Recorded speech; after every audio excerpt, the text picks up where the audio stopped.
funny story. Hey, remember when I fired you? Bill, I think you were hired to come in and fire me. It was my first day or second day or something like that. And say, hey, by the way, and my boss was the CEO, and I really kind of reported to the owner of the company at that time. And they said, hey, we've had this person here contracting with us working, and said, we need you to move her along. Graduate I was me. like, okay, any exactly. So any particular reason? And they couldn't really give me a really strong reason. And I said, okay, well, I'll go ahead and do it. But even a funnier story, I hired you back. At the same company? At the same company.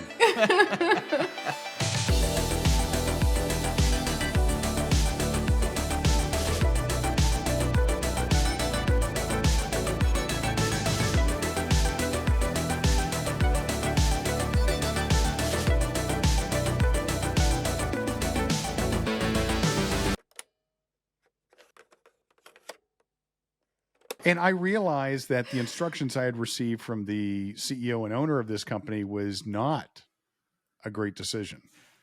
And we needed some help. And I was like, she did really, really good work. And we need to hire her back.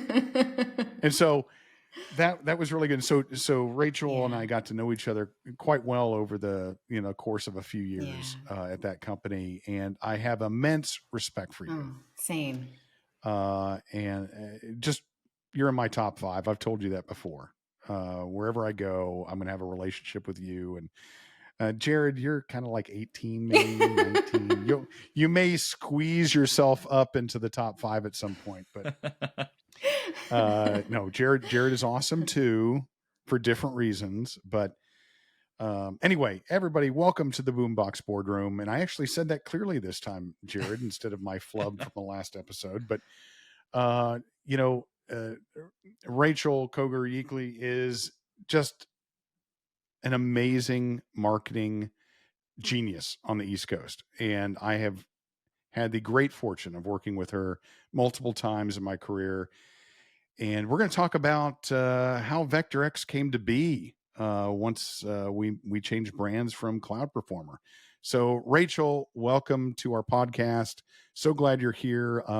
Why don't you just do a little introduction for everybody who's watching? Yeah. So first of all, Bill, thank you for that introduction and those words. I am delighted to be here with you guys. I used to do a lot of speaking engagements. The last several years, I've said no to a lot of things, but this is one that I wanted to say yes to because the camaraderie, the companionship, and just the professional, intellectual playing field here when we sit down and talk, when the three of us talk, it's a lot of fun. And I feel like the things that we've been able to do together are impactful. Yeah. Right. And it's been business, but it's been heart plus business. It's been moving the world forward and all of that together. And I remember the day that you came in and we sat in the boardroom and you delivered the news, to me and all of that. And I remember the day also about, I'm going to say it was maybe 8 months later that I was on vacation in Hilton Head with my family. And you called me up and like, we got to meet Monday. I sure did. And here's the thing, Rachel. I don't think you ever knew, but I did that behind the backs of my superiors at that point. Okay. Because I was like, in evaluating everything that had been done prior to my arrival and then things that had transpired afterwards, I was like, man, she did really good work. It's like, and so I learned a lot about what had really happened. And it's like, I'm going to give her a call. And so it was one of the situations where I'm going to act first and ask for forgiveness later. Yeah.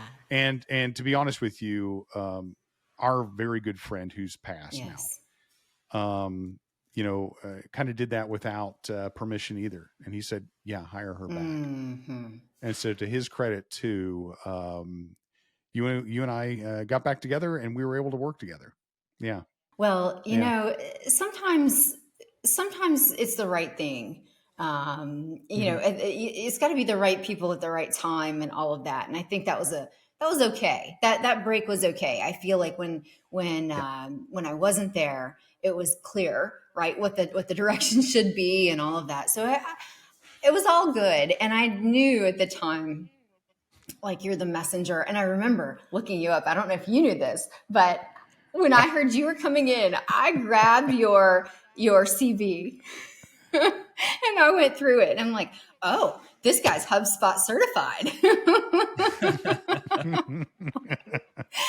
And I was evaluating, can he do what I do? Oh, that's funny. No, not even close. That's funny. Not even Well, close. you had previously been chief of staff at Code Science and other places, and I just think that, you know, when you brought me back and we started working together, I remember doing an implementation. I believe we were doing a Salesforce to Microsoft Dynamics migration and then an integration with HubSpot together. And I think you owned that, and I was working on it. And I did. And I remember some of the issues that were going on with that, and that were maybe frustrating. And when you and I got on the phone, we were like, "Oh, we can solve this in 2 seconds. Here's what needs to happen," and move forward. And it's so much fun to work on projects with people who understand and what was the words I'm looking for? Not just understand the project, but don't have to get involved in the drama, can get to the solution quicker, and save energy for other things rather than the drama or the spinning in circles or the spiraling or whatever. I think that's one thing I've really loved about working with you all the times I've worked with you, Bill, at that company and at Cloud Performer, VectorX, is that we don't waste time spiraling or going down the wrong path or talking about going down the wrong path. We just are able to kind of quickly assess the situation together. I know this, you know this, let's put it together. 1 + 1 = 3 or 1,000 or whatever number you want to come up with, and we can move forward. And that's powerful stuff. It is. And, I think, we were able to get to decisions very, very quickly, Yes. which in both circumstances, and those around us were moving a little bit slower, but, for good reason. They were the owners, shareholders of that company or those companies.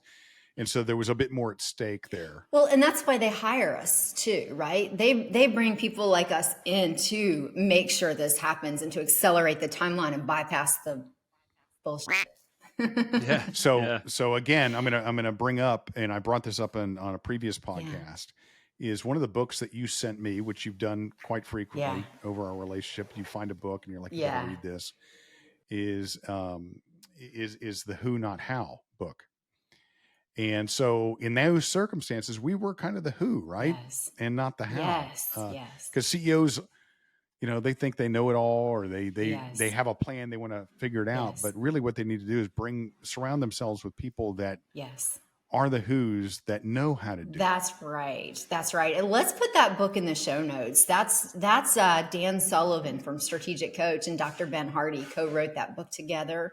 Okay. Thank you for giving them credit. Yes. That's awesome. And that concept, I read that book in like a day. It was a quick, powerful, real quick read. It was, but it was a paradigm shift, really. It was a, wait a second. It wasn't anything I didn't know, but I was looking at this with the wrong filter, with the wrong frame, and I needed to look at it this way to accelerate progress. So that's a really good one. But, thinking about the who, we were the who, not the how, so that someone else could go focus on what they needed to do and what we could do what we were good at and could get done and implement. And I think about too, when I first met Jared, you introduced me to Jared when we were working on a customer story for the company, for your company.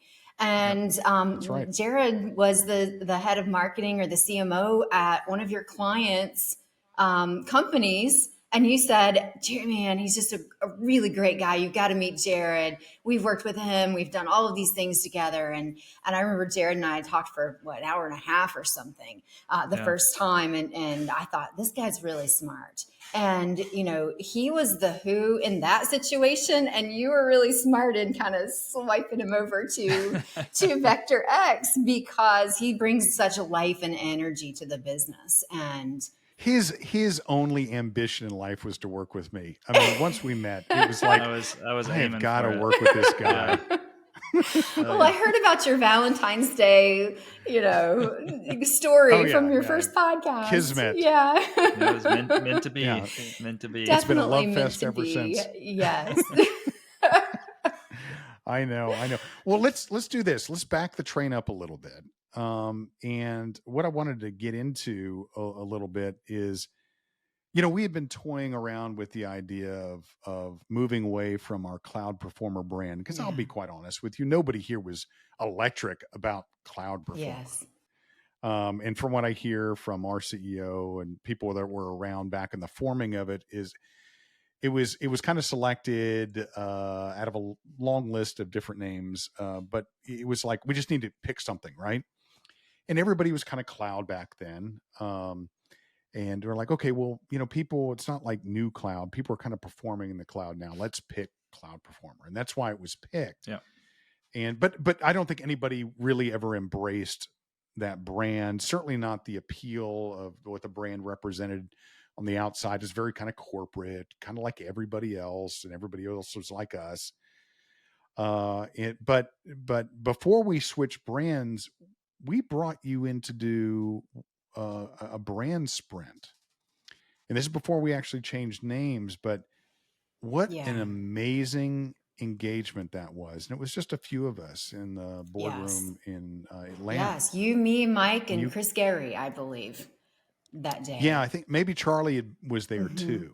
I don't think Chuck was there, but we sat around that room, and what an amazing, conversation. I don't know what it was, 4 or 6 hours that we had. And I've said this to other people before.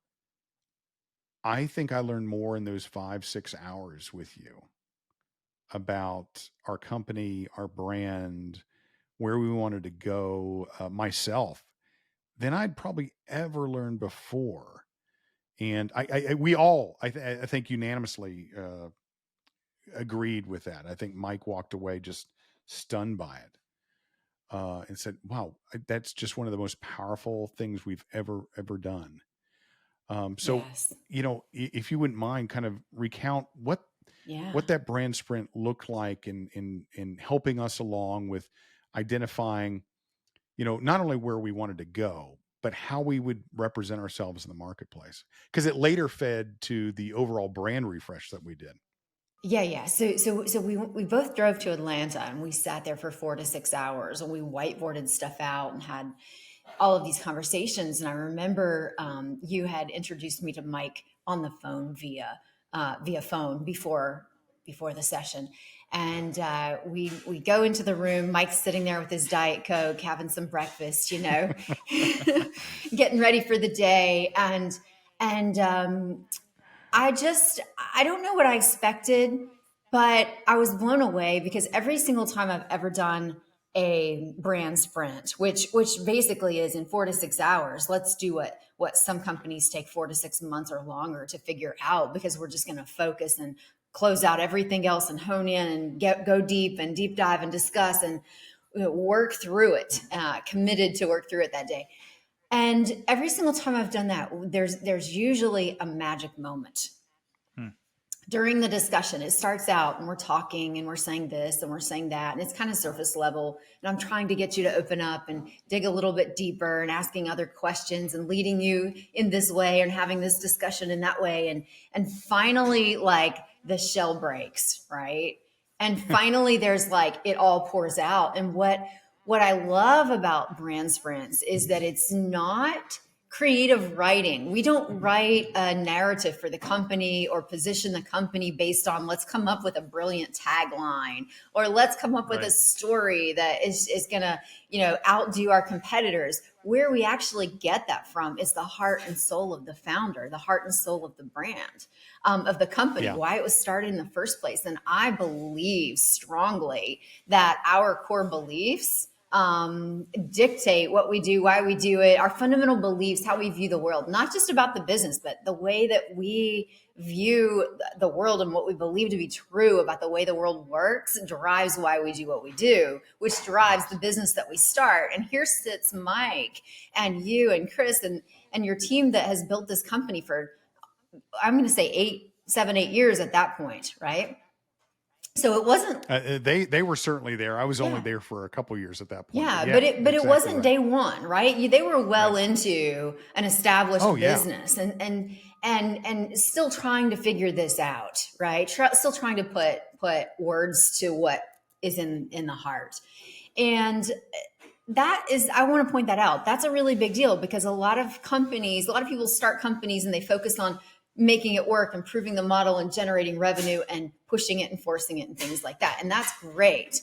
To get started, you can come back and you can massage your brand and your messaging when you get, a little bit of market share or a little bit of success with proving the model. You don't have to do that all up front. But I generally see companies 5, 6, 7, 8, 9, 10, 15, 20 years in that are, refining that messaging and trying to understand it. We understood it that day, right? We sat in that room. We whiteboarded Completely. out what we believe to be true about how the world works. We talked about impact and charity. We talked about why you started the company in the first place. And I remember Mike said, I just came from this world, we all did, where we were consultants and the term consultant means this. And you work overtime and you bill for every single second and you do this and you do that and the lifestyle looks like this. And he's like, I just kind of was done with that. Yeah. I was done with that. He's like, I want to be the unconsultants. He's like, I started this company because I wanted to go hire all my friends that I've worked with over the years, bring them in together, be this band of brothers and sisters and do impossible things because we can. Yeah. And make a difference and cut through the bullshit for people instead of all the consulting speak. Let's just be real. You need this, you don't need that, right? I want to be real and I want my friends to do it with me and I want to have fun together. And I remember the band of brothers and sisters and do the impossible together. And the big thing that I think kind of broke the shell that day and broke us open into our deep conversation was, and he said, and I want every single person on the team to be able to come to work, do their highest quality, best work, and then go home in time to have dinner with their families. Yeah. Yeah.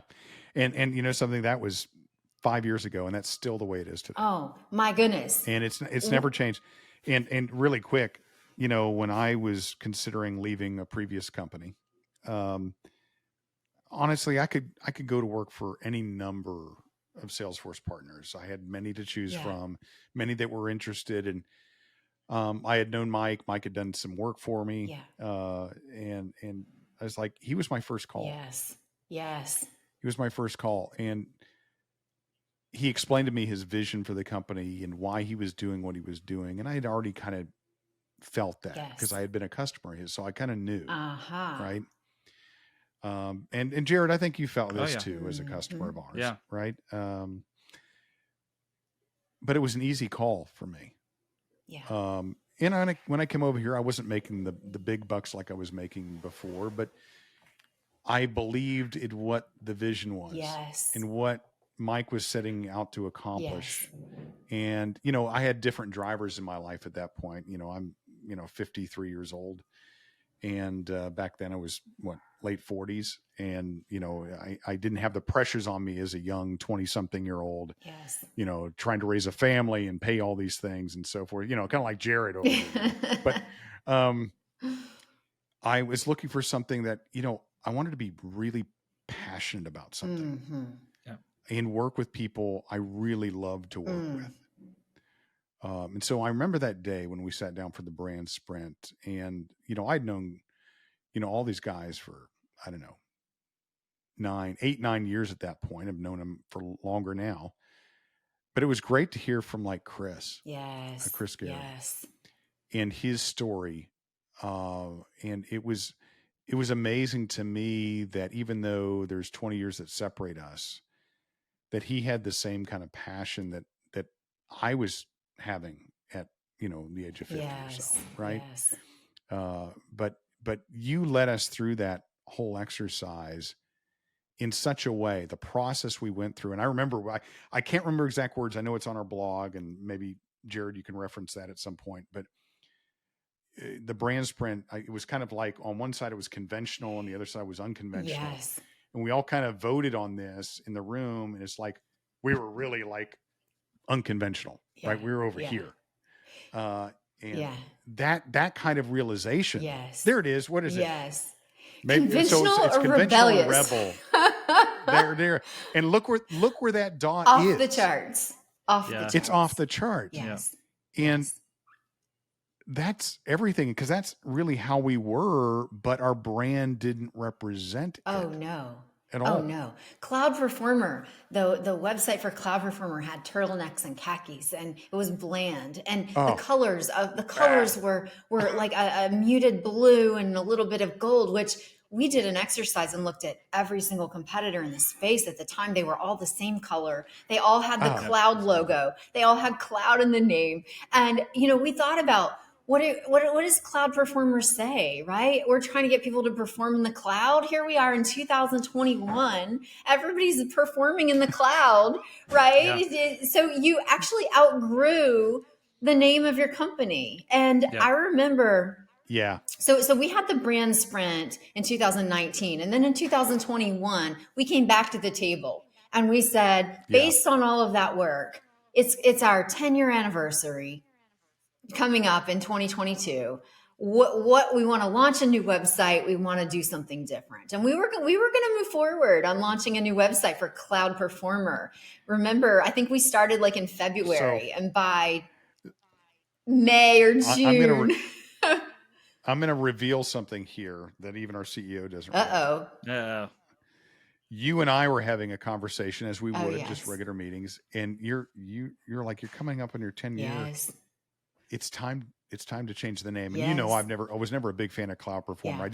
I had belonged to another cloud company in the past, and the word was kind of a dead word to me at that point. In fact, we just learned today, one of our competitors, I won't name their name, dropped the word cloud from their name altogether. Yep. Same name, just no more Good. cloud. And you know something? Good for them. Yes. Okay. We just got ahead of him by 18 minutes. But I remember you and I have that conversation. Well, let me talk to Mike. Yes. And I thought, because listen, Mike's an amazing intellectual genius and a great boss, but he's concerned about everything. And when you've established a brand out there, it's really hard to make that shift. And rightfully so. Yeah. He had real concerns about, we've spent 10 years investing into the momentum of this brand. Yep. What is this going to do to us if we change it? Is it safe to change it? And even bigger than that, he said, I'm representing all of the team and all of my friends in the team that works here, and the decision that we make impacts all of them. And I'm not willing to risk the business because of that. He really took this to heart. He really took it to heart. And when I approached him and said, what do you think? Yeah. It's that 10-year, is it time to change? And I was really surprised. Immediately he said, I think it's time. I think it's time. Yeah. And so I was really excited. I was like, awesome, let's go. Yes. Okay. And I kind of want to just jump right into it. He was a little bit more cautious, as he should be. Mm-hmm. Mm-hmm. That's his job, to be cautious. And he asked a lot of good questions and deliberated during that process. He did. But what was interesting was, because the result of all of this is interesting, which we'll get into. But once we had the yes, we immediately started down this journey of thinking of names, which you have to couple with looking at domains that are available. You guys did that internally. We did it internally, and Mike made a spreadsheet and started putting names on it. Yeah. And Mike, to his credit, opened that up to, I think, most of the company. Okay. And we gathered something, I don't know what it was, 300, 500 names. Okay. Mike and I would be up late looking at what domains are available and things like that. And so just for the listeners here, and I know we've posted a blog about this at some point or other, I want to pull up, or I want to talk about a couple of the names. All right. One of the ones, and this was mine, was Codefinger, which was widely loved internally, but realized that probably would not go over too well in the marketplace. But another funny one, it was the Solutionists. the Solutionist, it was like, it wasn't mine. I was like, that sounds like, I don't know, some weird Netflix series with like magicians or something like that would solve crimes. I'm thinking like Marvel capes. Ooh, exactly. guys, these are bad. Oh, I just pulled the blog up. These are bad. Code Love. Code Love, was that one of them? Oh, give me another, Jared, really quick. Let me hear it. I mean, and right now Jet? in today's world, you don't want to be associated with airplanes. Oh my gosh. No, there was a gazillion, and we voted, and then we opened that vote up. We were like, we wanted to get Rachel and her team's opinions on those things. And I don't know, we got down to like 20 or 30 that kind of, we looked at and so forth. But VectorX was not even on the list. It was not on the list. And Bill, although you guys jumped on this and did this extremely quickly, like as soon as you said, let's start researching, you had 400 names in a spreadsheet. You had algorithms for ranking and voting and the whole team involved. And you had gone through multiple rounds, all within like 4 days, right? But this deliberation went on for maybe 2 months. Wow. If I recall correctly. Oh, yeah. Like the deliberation was just like, we can't quite put our finger on it. We can't get there. Your we code don't know. Yeah. You can't put your code finger on it. It was intense in making this decision and trying to figure this out. I think being open to it was one thing. The next step was, okay, now what is it? And I remember looking at your spreadsheets late at night and seeing the votes and thinking, oh my, the unconsultants was on the list, back to Mike's previous comment. Yeah. Oh yeah. There were lots of options. But here's the thing. I kind of sat back and watched you guys deliberate for a while. And, work through that. Watch you work through it. And I remember one afternoon, you called me and you're like, Rachel, you got to help us. I was like, all right. I'm calling Mike. So I picked up the phone. I dialed Mike. It's 4:00 on a Thursday. I'm driving to a soccer match. And I called Mike's cell phone and he said, hey, Rachel. He sounded deflated. And I said, what are you doing? And he said, I just can't put my finger on the name. He's like, I don't know where to go or what to do. So I just turned off the spreadsheet. I think you called him when he was mowing the lawn. He said, I just turned off all the spreadsheets and I went out to mow my lawn. Yeah. That's awesome. He was mowing his lawn. And I said, okay. Give me a couple of days and let me come back to you with some ideas and some options. And he sounded like I'd taken, 40 pounds off his shoulders. He said, okay, that sounds good. So we agreed to talk. That was a Thursday. We agreed to talk again on Monday, the following week. And so my team got together, and I want to just call out the folks on my team at the time, Jonathan Lambert and Spot. There were some really good people on our team who amazing team took this to heart and said, okay, let's solve this. And we came up with 3 names that were not on your list. I think no, one of them was because it was my favorite. I remember now. One was your favorite, the one you guys were leaning towards. I had pushed for it. I thought it was it was the golden child. Yes, you even kind of did a logo for it and a narrative and everything. How wrong I was. Yeah, Golden Child's a weird name. I don't know that I would have gone with that. No, it was a golden child. But it really put me in my place. But and I know where you're going, but when you guys did the presentation and presented these 3 different brands, it was so obvious what it should be. But I'll let you pick it up. Well, we got together and came up with some names and concepts. And here's the thing. Like, if you take away anything from this podcast, let it be this, right? A name really is irrelevant. A name without a narrative, a name without a story, a company without a narrative. You know what I'm saying? Like, connect the dots here. This is big. This is a hot take right here. Yeah. We took the words, and had we put the words on a spreadsheet and said, here are a couple of words to choose from, you wouldn't have had the emotional connection to those words.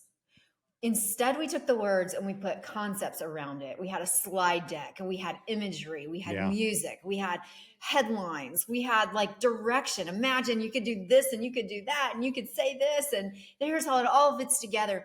And we got on a call with you guys and we pitched the 3. And it was a turning point for us. It was an emotional connection. And I remember we pitched VectorX, and the vector and the momentum and the direction, right, that you're headed, and X marks the spot, and X is solve for anything, where we can do the impossible things. We're bands of brothers and sisters here solving your issues and cutting through the bullshit, right? Like this makes a lot of sense.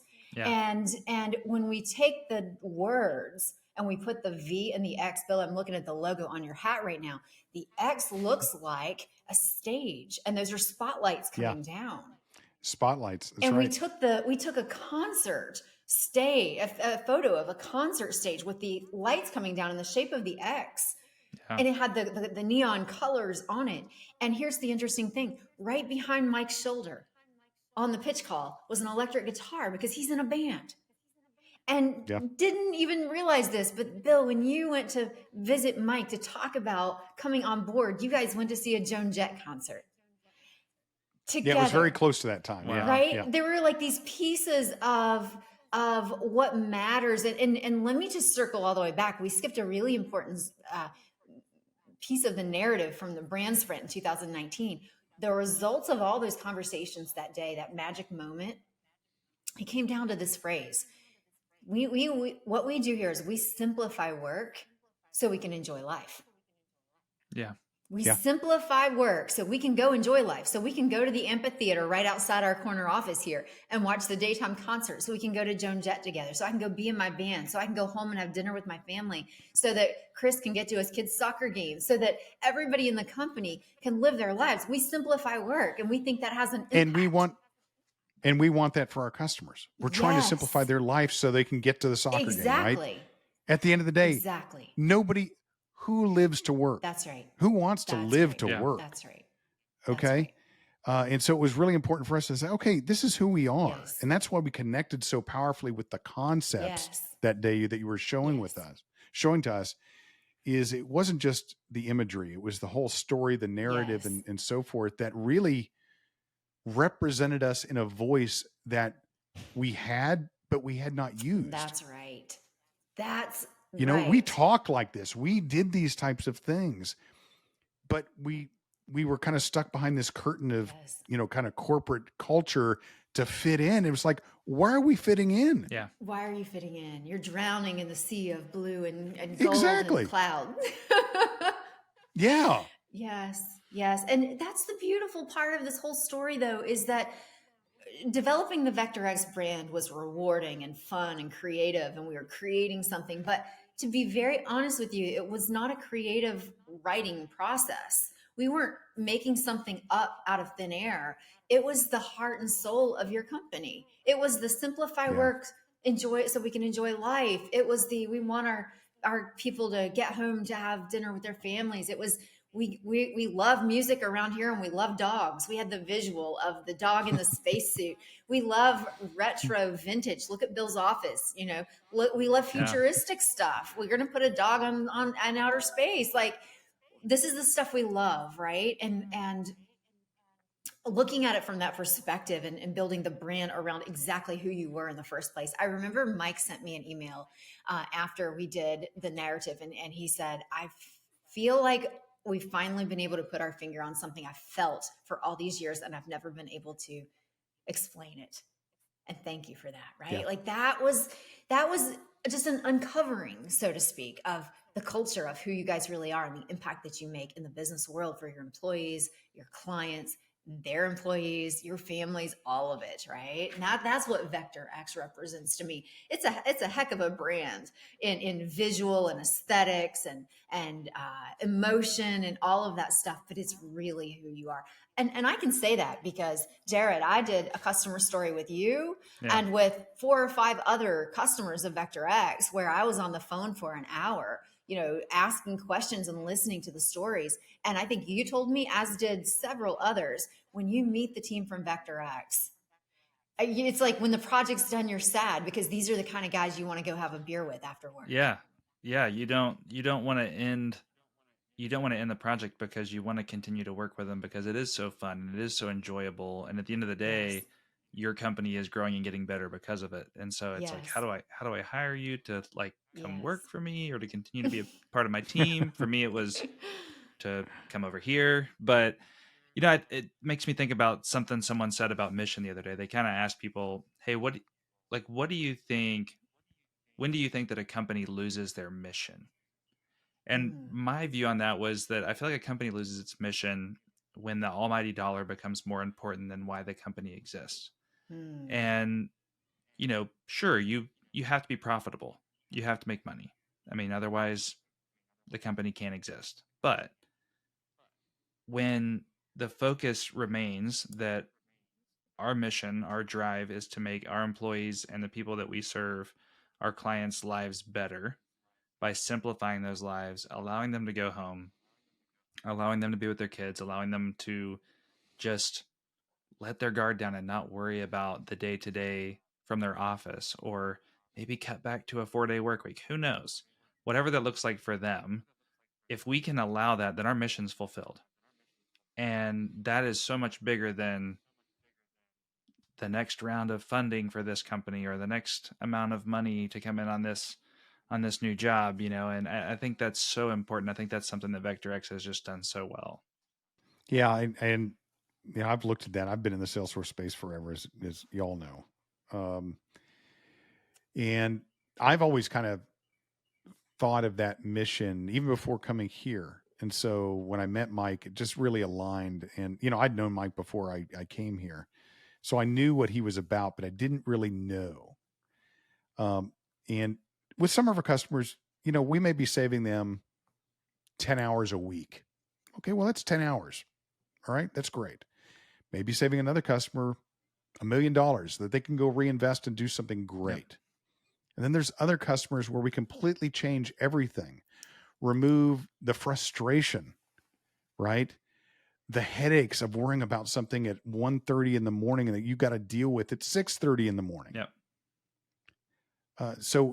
Whatever it is, and it's different for all customers. And I want that to come through in the brand and what we do. Yes. And whatever we can do to give them a better life so they can spend it doing the things they want to do instead of the things they have to do because of work. Yes. Well, Rachel, we've spent a lot of time talking about VectorX and our brand, but we'd love to hear about you and your brand and what it is that you do. Obviously, we've hinted at that a lot, but tell us a little bit about your business. Yeah, well, thanks for the opportunity to talk about that. I just love the VectorX brand, and I just love the VectorX story, and that's why I do what I do. My company, RCY Labs, we're a strategic advisory and consulting firm, and we start generally with strategic narrative. If we look at a company and we can tell the right stories, if we can show up consistently and tell good stories and connect with people at an emotional level, whether that's building impact and purpose into the business, having a strategic narrative that the marketing team, the sales team, the customer success team, everyone in the company knows and can tell and be on the same page. I call that your signal flare, right? Like knowing what you believe to be true and why you do what you do, framing up what you do in terms of why it matters. If you can communicate that out into the world in a way that people hear it and resonate, they will respond. And I call that your signal flare. You're going to throw that out and be like, this is who we are. You've got a picture on your website of burning khakis, and you talk about headaches or hangovers are for the headaches are for hangovers, not the boardroom, and you've got a culture there that emanates into your messaging. So I help companies create that, but generally that's just the starting place. We start with narrative, and then we teach the marketing teams how to revise the website to tell that story and how to implement that into their show up consistently and tell great stories. We help sales teams be on the same page and know how to tell that story. And a lot of times that involves a revised discovery deck or a pitch deck or other collateral materials, right? And so implementing this across the board. We do technology implementations as well. We're a HubSpot partner. We've been a HubSpot partner since 2008 or 9. We were one of the first partners all the way back in the day when they were just a few guys in an office up in Boston before IPO and global expansion and all that kind of stuff. We're eager to see what's going to happen with HubSpot. Remember, Rachel, I'm HubSpot certified if you need some help. Just like Yeah. Since you brought that up. I think I've actually asked you for help on some HubSpot projects before, Bill. You've always turned me down. Yeah, I'm kind of living in this other world over here, and I've lost my mad skills. That's why I hired you. I'll be your who in those regards. Don't worry. Don't worry. Thank you for being our who. Yeah. So that's what I do. I primarily work with companies that are getting ready for mergers and acquisitions or IPOs or some type of exit, private equity event, or companies that are launching new products or entering new markets or repositioning themselves, in a market. So generally, the companies that I work with are looking to get into this hyper growth stage, right? The 40% or greater compound annual growth rate. They're wanting to hockey stick versus just kind of maintain status quo or stay where they are. We've got a client out of Israel that, is a $100 million company in Israel where there's only 9 million people, and they decided to launch here in the US market with a bigger footprint. And they've hired us to write a strategic narrative for this market, to expand, things like that. So we work with clients globally for companies in high growth moments. And I think every single time I talk to someone, I'm looking for what's their story? What's the emotional connection? How do we spin this narrative, right? If we can start with that, the rest is easy from there. The rest is just blocking and tackling, right? But the narrative is the real part that you gotta nail. So yeah, I love that. Well, so speaking of that in current events, yes, HubSpot, there's like this kind of conversation that they might get acquired by Google. Do you have any thoughts on that? Well, Jared, you asked me yesterday and I had different thoughts than I have today. It's definitely interesting. I mean, I remember a couple of years back when there were speculations that HubSpot would be purchased by Amazon, right? And that kind of fizzled. And I think it makes a lot of sense if you look at the market. I mean, HubSpot's at a $35 billion market cap right now. It makes sense that they've, as they're growing, how they fit into the quadrants and the magic quadrant and what their place is. But HubSpot did put out a statement today that said, we don't comment on speculation in the market until, and they would encourage us to do the same. But, I just think that HubSpot is a brilliant example of all the stuff that we've talked about today. You've got Brian and Dharmesh who started the company, and Brian was a VC guy and Dharmesh was a coder from MIT, and they got together and, Brian said to Dharmesh, every company I invest in, we need marketing and we need the marketing to work, and it's not working. And you're over here, an IT coder guy writing a blog, and you have 250,000 followers. Like, what's going on here? And the two of them got together and figured it out and then wrote the book, in 2007, Inbound Marketing, named the new game. This is what's working and this is what we call it. And then they built the technology, and then, it goes from there. But listening to Dharmesh talk, for example, Dharmesh is an introvert. He's had exactly 0 direct reports at HubSpot his entire tenure there. He's personally written a lot of the code, and he talks about growing up in a village in India, didn't have anything. And now he's a multi-billionaire. He wrote the culture code at HubSpot. He wrote a document called the culture code. He built heart into that. He said, this is who we're going to be. And this is the story we're going to tell. And we're going to attract people into our company that fit this criteria and look like this and act like this and have this as their why. This introvert with no direct reports built an actual deck that went viral, 70-page, culture code deck. And I look at HubSpot as just a great example of a narrative that's strategic, that's rolled across the company, that created a culture that people want to be part of. I mean, I don't like the word cults following, But in this case, they've created people who drink the Kool-Aid, right? Like literally, like they've created something, a community that people want to be part of.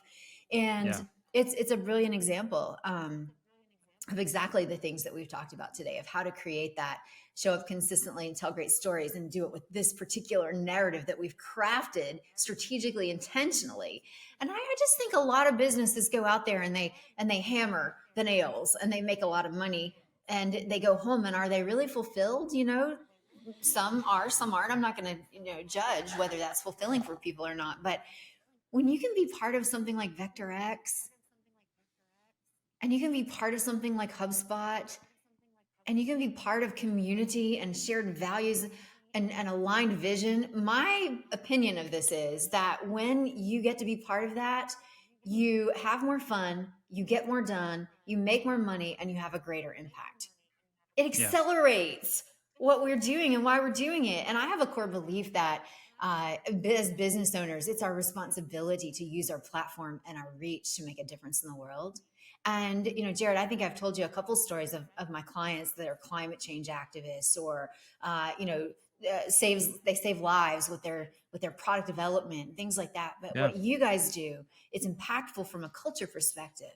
You impact the lives of your employees, their families, the lives of your clients. You created a culture that takes the stress off of people. And in today's world, I'm telling you what, there's not a greater thing you could do than create an environment where people get up and love to come every day. And it opens the door, it facilitates them doing impossible things, being in high states of flow, being innovative, having more fun, making more money. I love what you guys have facilitated for your team. It's powerful stuff. I believe that with all my heart. Well, thank you, Rachel. And we couldn't have done it without you. You helped kind of shepherd us through this whole process, and it's been great. So happy I was at the right place at the right time to do this with you guys. Yeah, and you were, I'll take full credit. Of course you will. But no, it's something that has been memorable for us. We've embraced it. We live it. Yes, you have. Yes, you do. But all you did was kind of pull out of us what we already were. And you did it in a way that we could present to everybody else. It was fun, non-offensive. It's like, hey, look at us. We're a bit off. Code finger. But we're really awesome. Yeah, come on, Code Finger. Yeah, I want you to. I need a logo for Code Finger. I'll take care of it. I'll take care of it. But no. Thank you so much for joining us on the podcast. And by the way, I'm going to give you full credit because you were always pushing us to do a podcast. You said you need to get out there and do this, and me and Mike and not so much Jared, but me and Mike were like going, we're not camera ready. We're not doing this stuff. And it's like, what do you do? You bring in a who. You bring in a who to do it. Jared's brought some life and energy to this project and a lot of other projects. Yeah. Exactly. I could not do this without him. So anyway, thank you so much for being here with us. We're going to have you back because I want you to talk more about some of these other clients that you work with and more about your process. I think it would be just another great episode. Definitely. No, before we go, so we have to. We always have to do our throwback. I mean, we're a 70s, 80s, and 90s pod, and all we talked about is business today. But we're gonna throw back. Do the picture. Rachel sent us a picture before, so here's little Rachel back in the day, a rebel of her own, not even looking the same way as everybody else. All business folks, right there. Kindergarten graduation. I wasn't having it. Wow, I love that. That's great. And I've noticed the hair's changed a bit. We won't talk about that. Well, I was once blonde too, and that's changed dramatically. But what a great throwback picture. Look at the attitude.